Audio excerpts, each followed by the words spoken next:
ማርቲ ለአቤላ የደበቀችውን ምስጢር ነገረችው። እንግዲህ ባለፈው ምንም አይነት ምስጢር የለም ወይንም የደበቅኩህ ምስጢር የለም ብላ ነበር።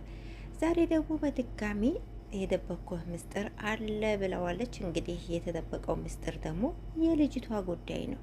ልጅቷ የእሷ ሳትሆን ልጅቷ የኔ ነኝ የኔ ናት ብላ አስተዋወቀችው።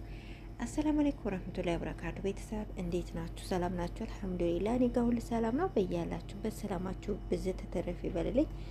እንግዲህ ባለፈው ስለ ማርቲና አቤላ ጭቅጭቅ ሁላችሁም ሰምታችኋል ማለት ነው። በልጅቷ ጉዳይ የደበቅሽኝ ምስጢር አለ በሚል ተጣልተው እንግዲህ የራሷ ያልሆነችዋን ልጅ እሱን ለማሳመን ስትል አምጥታ አሳይታው አስተዋውቀው ነበረ። አሁን ደግሞ ስታስበው ይሄ ነገር የማያወጣ ሆኖ ስታገኘው ደግሞ እውነቱን ለመናገር ወስና የደበቅኩህ ምስጢር አለ እነግርሃለሁ ብለው ጠርታው ከመጣ በኋላ ደግሞ ልትነግረው ፈራች። ምንድነው የደበቅሽኝ ነገር ሲላት፣ እኔ እኮ አንተን ማጣት አልፈልግም፣ እኔም አንተን ማጣት አልፈልግም ሚሊዮን ጊዜ ትለዋለች ማለት ነው። እንዴት ነው እንደዚህ በደረቁ አንተን ማጣት አልፈልግም አንተን ማጣት አልፈልግም የሚባለው? አንድ ሰው ካልፈለገ አልፈለገም ነው ሳ እሱ ካልፈለጋት እሷ ብቻ እሱን ማጣት ስላልፈለገች አብረው ይቀጥላሉ ማለት አይደለም። እኔ መጀመሪያም የገመትኩት ነገር እየተፈጠረ ነው ማለት ነው። ምክንያቱም መጀመሪያ ስለደበቀችው በኋላ ደግሞ እውነቱን ስትናገር ይጣላሉ ብዬ ነበር። እንግዲህ አሁንም ዛሬ ቀጥራው መናገር አልቻልኩም፣ ዛሬ ሌላ ጊዜ እነግርሃለሁ አለችው። ለ30 ደቂቃ ምናምን ያክል ከቆዩና ካወሩ በኋላ በቃ ዛሬ መናገር አልቻልኩም አለችው ማለት ነው። እኔ በቃ እነግርሃለሁ ምስጢሩን በቃ እንደዚህ እያለች ለረዥም ጊዜ ቆየች። በነገራችን ላይ እንደዚህ የሚያወራ ሰው በጣም የሚያናድደኝ እኔ ማለት ነው። አንድ ሰው ለመናገር ከወሰነ መናገር ነው፣ ፍርጥ ማድረግ ነው። ካልፈለገም ደግሞ አለመናገር። እሺ ለምንድን ነው የጠራሽኝ? ልነግርህ ነው የጠራው። እነግርሃለሁ እያለችው በቃ በሌላ ጊዜ እነግርሃለሁ፣ አሁን ልነግርህ አልቻልኩም። ሌላ ጊዜ የሚፈጠር ሌላ ተአምር አለ እንዴ? ምን አዲስ ነገር ሊፈጠር ሆኖ ነው?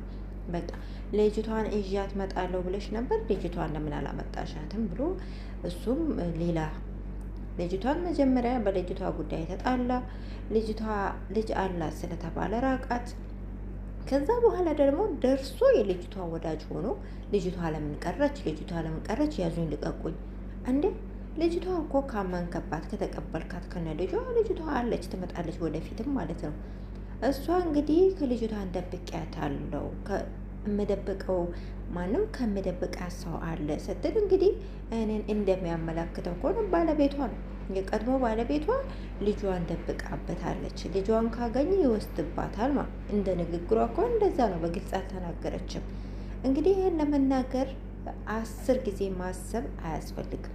እና ደግሞ ላለመናገር መጀመሪያውን ለምንቀጠርሽው የሆነ ምስጢሩን እነግርሃለሁ ካልሽ መናገር ነው። ያለውን ነገር ተነጋግራችሁ መፍታት ነው። እንደገና እሱ በቃ ስታስቢ ስትወስኝ ጥሪኝ ብሏት ትቷት ሄደ ድጋሚ ማለት ነው። በጣም የሚገርምና የተንዛዛ ነገር ነው። በመጀመሪያ ልጅቷ የእሷ ልጅ እንዳልሆነች እናውቃለን። እንግዲህ እሱ እንደዛ ብሎ ድርቅ ስላለባት ብቻ ዋሸችው።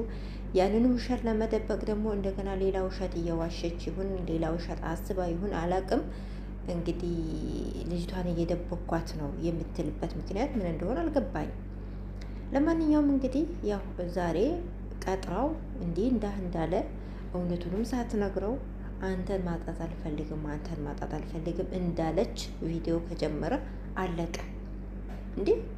አሁን ስለ ማጣት አልነበረም እኮ ቀጠሮ፣ ስለ እውነት ለመናገር የደበቀችውን ምስጢር ትነግረው ነበር። በቃ ጉዳዩ ተረሳና አንተን ማጣት አልፈልግም። ለምሳሌ እሱን ማጣት ካልፈለግሽ፣ እሱ ካልፈለገስ ምን ልትሆኚ ነው? እሱ ካልፈለገስ ባይፈልግስ እሱ እንዴ በግድ አንተን ማጣት አልፈልግም። በጣም ነው የሚገርመው። አንዳንድ ጊዜ ሴቶች ምን እንደነካችሁ አንዳንድ ኮመንቶችን እያየው ነበር። ይሄማ ፍቅር ሳይሆን ጂኒ ነው የያዛት።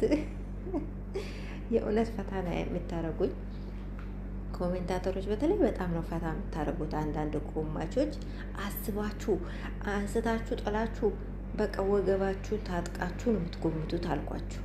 እኔ ግርም ነው የምትሉኝ። እና ይሄ ጂኒ ነው እውነት እንደዚህ የሚያደርገው? እውነት ፍቅር አይደለም። ፍቅር ይሄ ከሆነማ እውነት የሆነ ነገር ነው። ያኔ ፍቅር አይደለም፣ ከባድ ነገር ነው። ለማንኛውም እንግዲህ በቀጣይ እውነት ትናገር አትናገር አብረን የምናይ ይሆናል። ያኔም ካልፈራች ማለት ነው። ለማንኛውም ልጅቷ እንግዲህ ከማን እንደምትደበቀም እውነቱ ይወጣል፣ ምስጢሩ ይወጣል ብለን እንጠብቃለን። እንግዲህ እስከዛ በያላችሁበት ሰላማችሁ ብዝት ይበል። ሰላም ሁኑልኝ።